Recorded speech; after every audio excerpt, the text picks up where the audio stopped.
Hey, this is Joe Pryor, the virtual real estate team in Oklahoma City, and I want to give you an economic update in April of 2021. Now, last year, the economy obviously got worse everywhere, including Oklahoma City. Unemployment with the lockdown went to roughly about 11.24%, and that's from 2.9% pre-pandemic. And so it affected the economy. Less sales tax coming in, places shutting down, non-essential workers being laid off, or being furloughed or being fired for that matter. There's a lot of things that can happen. And so the economy wasn't really in terrific shape at that point anywhere. But Oklahoma City did extremely well with COVID as well, if I can even say that. It sounds kind of ridiculous, but in June 1st of last year, we went to phase 3, fully open. And so we had contained the virus enough to open up the economy. And since that time, unemployment has fallen down to just about 4% now. Again, remember that 2.9% pre-COVID. And so that is a really, really good rate. Now, even better than that is the fact that sales tax revenue is back to pre-pandemic levels.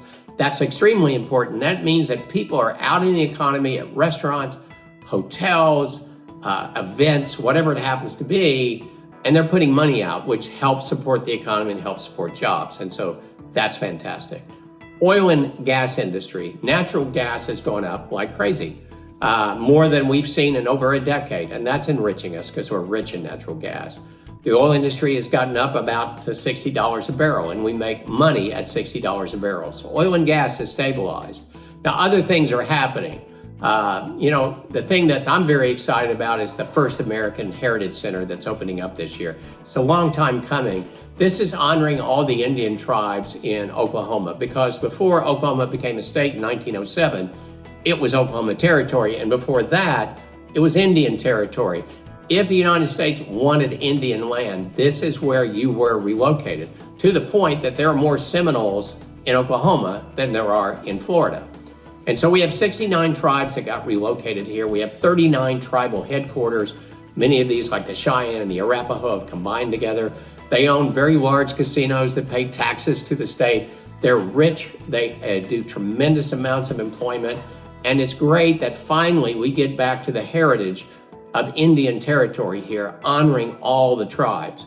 When this opens up, which may be as early as May, they expect the first year to generate $160 million in revenue.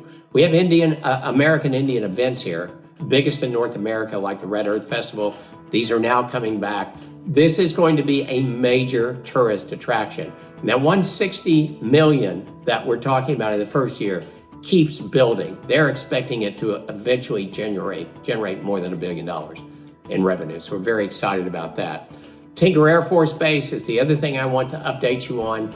There's 1,346 private contractors coming in for the KC-46 tanker plane that's coming in this year. Boeing very well may be over 4,000 employees, because Tinker, at about 50,000 people coming up, is primarily private contractors, scientists, and civil servants. We also audit with one other base all the foreign national air forces that buy from us.